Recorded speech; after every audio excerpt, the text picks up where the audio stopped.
Prime Minister Modi will be in US tomorrow for his visit to meet US President. Among other things that he will be doing, this is, remember, his first state visit, an honor reserved for America's closest allies. Prime Minister Modi and US President Joe Biden in their talks will aim to deepen economic ties between the two countries. They are expected to touch on 5 broad areas, namely healthcare, technology, renewable energy, education and defense. Now, through his visit, or through this visit rather, India is looking to strengthen its partnership with the US and hopes to closely link supply chains in both traditional industries and new and critical emerging technologies. Remember, earlier this year, the national security advisors of the two countries, Ajit Doval and Jake Sullivan, launched a path-breaking initiative on critical and emerging technologies while he was on a state visit to India. We are, of course, discussing US visit of Prime Minister Modi, what it means for both the countries and how and what sort of partnerships will both countries arrive at in due course of time. Joining me at this point in time in the studio is my colleague Rakesh Khar. Also joining us very, very shortly will be Achal Malhotra, who's a former diplomat. I want to come directly to you, Rakesh. It is historic, although there have been several visits before this of Prime Minister Modi. This comes on the back of the fact that this is a first official state visit, which essentially means that India and Modi are being treated as close allies and partners of the US.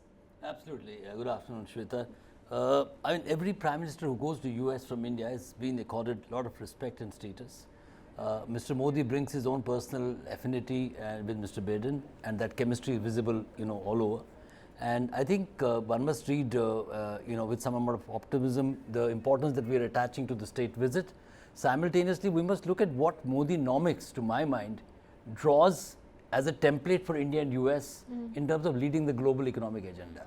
So I'll spend a few seconds on that. Sure. So essentially, Modi-nomics, we have been critiquing it ourselves here, but it has certain strengths which can be leveraged as the model between India and US. So essentially, the bottom of the pyramid welfare economics, accompanied by historic corporate tax cuts and GST simplification, and second level reimagining Make in India with the PLI, a proof of which is now evident with the Apple, becoming the largest exporter in the first couple of months when it comes to, establishing a strong base for American companies in India. And lastly, India as a consumption market. So under Modi-nomics, there is relatively unrestricted access for American companies of all hues and kinds to come to India. So Modi-nomics, becomes a template for India and US as the two largest democracies to drive equitable economic growth globally. So that's the context. And I would imagine during the visit, well, as you identified a whole lot of areas, the broad pull and push would be essentially on economics and geoeconomics. So in whatever they discuss, in my assessment, I believe that it's going to be economics that is driving the agenda. And India and US have an overriding agenda beyond these areas that I just now identified, Shweta. And the other area is that we are operating very closely in two blocks, as they're called, the economic blocks simultaneously. They're nascent, but they have huge potential, which is Quad and the Indo-Pacific Economic Framework, where China and US, India and US are trying to balance their interests vis-a-vis China. So that again is of huge strategic importance. And ultimately, I think trade is also the bilateral trade is a key defining area. So a lot of eyes, a lot of expectations on the India-US relationships during Mr. Modi's visit. To my mind, a massive push when it comes to these areas that you identified, where the economics driving the agenda, which is, I think, the right thing to do. Absolutely, economics driving the agenda. Also, in the changing geopolitical landscape, as you briefly touched on, the changing relationship vis-a-vis China, where India is proving to be an alternative manufacturing base. Rolling out PLI schemes, making it easier for American companies to come here, set shop, and not just sell and perhaps make use of rising consumer demand in Indian diaspora, in India at large. So all of that is going to be on agenda, but technology being the plank on which development will be made possible. And technology, I'm saying technologies because we're getting reports on reports as to how India is hoping to partner with the US, not just with framework with respect to AI technology and machine learning, but also hoping that technology will be a major driver in India's growth, and all of that tech which is not currently available, all of that, those partnerships could only be perhaps arrived at in this very important, crucial juncture in this meeting with the US President. So all of that would be carved out in the course of that meeting. Absolutely, I think you hit it exactly right. What is the core agenda and what is the core sentiment? Maybe there is little over optimism when it comes to shifting, businesses, American businesses from China to India. It's an intent, but it has to be matched with a lot of action here and in the US to actually demonstrate that truly is happening. But that's in the medium and long term. The intent has been espoused with Apple, bringing some business to India. But I don't see US abandoning its economic interests with China, and simultaneously, India is also not abandoning its interests with China.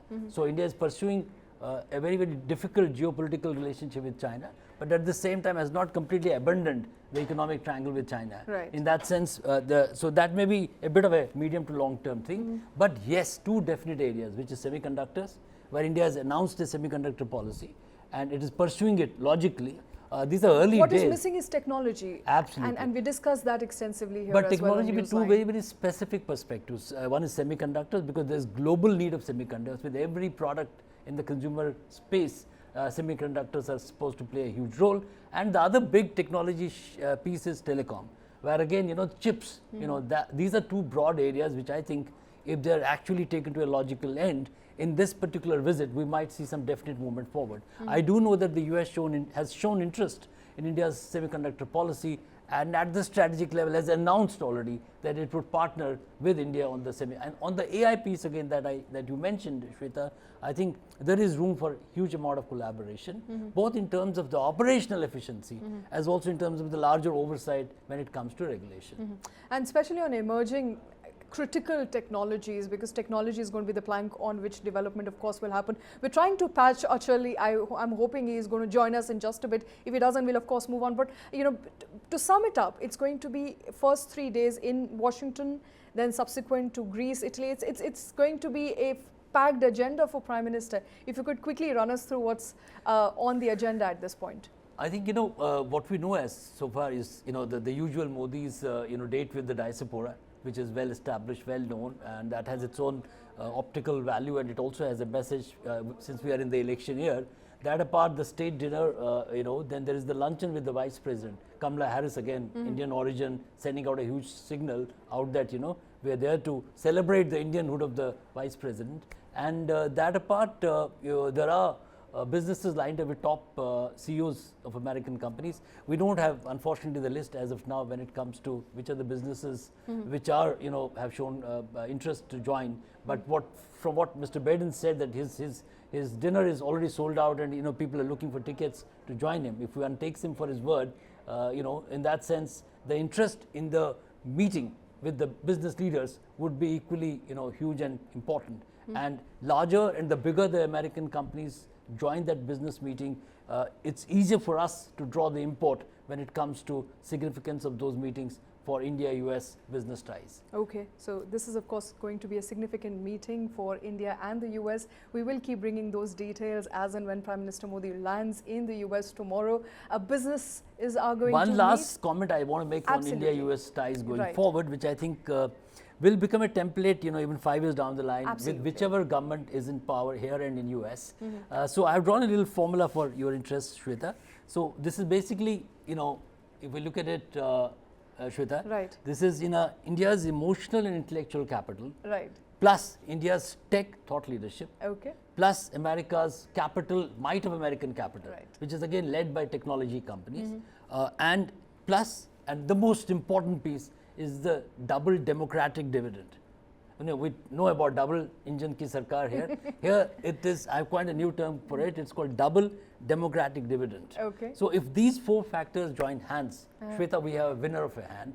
And we will not only drive a new relationship between India and US, we will draw a global agenda where growth is mandated by 2 very, very large democracies. And consequently, India gets to play the leadership role. Okay, that double demographic dividend is a word coined right here on News9 by Rakesh Khar. If you ever hear that, you know where it came from. Thank you for that. But remember, we have Achal who's joined us at this point. Finally. Achal, thanks very much for taking time out. I want to jump into what we've been discussing, and that is how both countries are expected to leverage with each other. India, of course, is offering a host of, red carpet that it's rolling out for American companies who are eyeing a different base, a different location as opposed to China. On the other hand, India obviously hoping to leverage on the technology development that US has made. What exactly, according to you, are going to be the key discussion areas between the two leaders? Oh, is this addressed to me? It is addressed to you, yes. Okay. Good afternoon. Good Well, afternoon, sir. you know, let me explain it this way. The India-US relationship is described as a comprehensive global strategic partnership. So this by itself defines the scope of the relationship between the two big countries.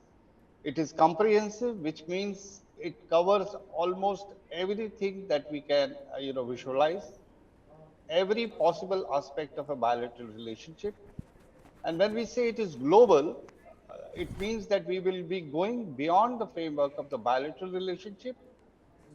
We are concerned about the regional aspects of international relations, and of course the issues which have global dimensions, and how we can address them jointly as two big responsible partners.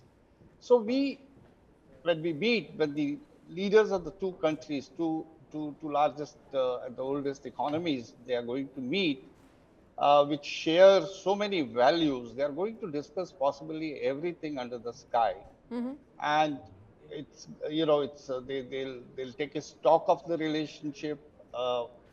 From 2000 to 2023, the relationship has evolved, and in the last 8 or 10 years, 15 years, it has been put on a fast track also. So I think the emphasis, as we see from the reports, or as we see from the briefings that we are getting from the external affairs, the of course, apart from the geopolitics, there would be on the bilateral front, we can look at the possibility of some big ticket defense agreements being signed, procurement of some defense equipment from USA, joint ventures for the manufacturing in India of jet engines, joint collaboration between GEC and Hindustan Aeronautics Limited. And this is as far as defense, and there are many other things. Drones are on the wish list, and a few other defense kind of relationship. Okay. Because the relationship also in defense is not a buyer-seller relationship anymore, because India insists on the transfer of technology, joint manufacturing, collaboration. It's not that we pay you and you supply us. So Okay. that's one area, and of course, in the context of geopolitics, we know what are the burning issues: the Indo-Pacific, China, Russia, Ukraine conflict, and other troubled areas would obviously be discussed, and energy security. As I said, the canvas is so big, so you can't pinpoint any one particular area. So as Okay. it's comprehensive, it's global. So Okay, anything that Mr. affects, Malhotra, specifically on semiconductor sector and the lack of technology or India's struggle therein to get appropriate technology from the US could feature in as agenda, because both countries, of course, are looking to deepen their ties in semiconductor space, and India is obviously hoping to leverage the development that US has made, also perhaps looking in at some greenfield investment coming in. yeah, sure, it's not only semiconductors. We have an initiative for the critical emerging technologies. So I think anything which has something to do with high technology, critical technology. Now the point here is that how much and to what extent USA at this point of time is prepared to share with us. And I'm sure you would have heard the press conference, press briefing by the foreign secretary a couple of hours ago. Even he was not in a position to tell you specifically and exactly what the two leaders will discuss when they meet. He said, I won't like to rush into making any guess, but we can make some intelligent guess. And definitely, what is our interest from the USA at this point of view? It's not one-sided. Of course, there are many reasons why the Americans are trying to engage us. If your time permits, I'll dwell upon that. But as far as India is concerned, our interests are very clear.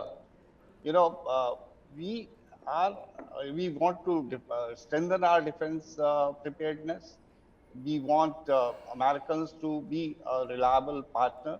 We want to procure and acquire, you know, the most modern technology to the extent possible. So the otherwise, the trade is going on, the commodity trade is going on, the trade in the services is going on. It has already touched 120, $130 billion. Trade is in our favor, balance of trade is in our favor. So those are the old issues now. So our emphasis is on getting what we can't get from the rest of the world. Okay. And and obviously, from America's point of view, there are many reasons why they are engaging us. We can dwell upon that also if your time permits.